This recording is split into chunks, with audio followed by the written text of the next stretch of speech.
بسم الله الرحمن الرحيم. عندك حبة بطاطا وحبة دنجال وحبة طماطيس. راح نقول لك شديري بهم.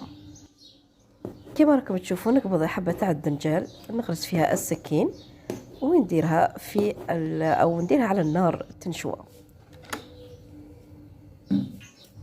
ننقي الحبة تاع البطاطا كما راكم تشوفوا في الصورة، ثم أقطعها قطع صغيرة، يعني مربعات صغيرة،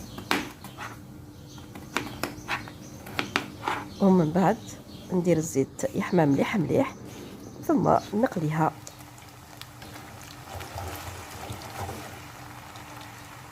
كما راكم تشوفوا الدنجالة يعني راهي تنشوى.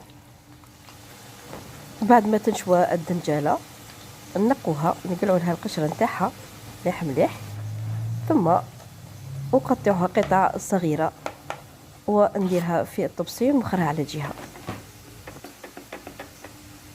كما راكم تشوفوا البطاطا يعني راهي قريبة الطيب، ومن الطيب نديرها في طبسي ونقص للزيت وندير الثوم يطيب رابي، يعني حبة تاع ثوم او على حسب يعني حجم الثوم. انا عندي ثومة كبيرة يعني ربيتها، نقليها مليح مليح، ومن بعد نزيد الطماطم، حبة طماطم نعم تربيها يعني جيدا، وديريها فوق النار طيبة مليح مليح كما راكي تشوفي في الصورة.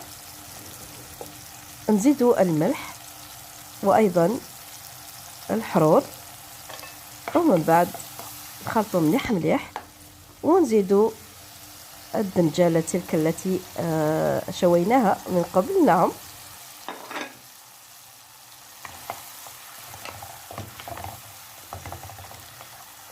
هنا نستعمل الشوكة باش يعني تبنى مليح مليح، ومن بعد نزيدوا البطاطا،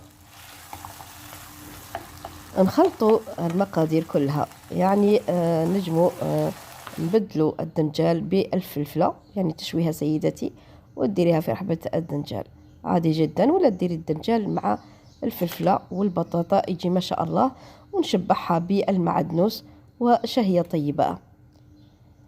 لا تنسوا الاشتراك في القناة وتفعيل الجرس ليصلكم كل جديد. مع السلامة.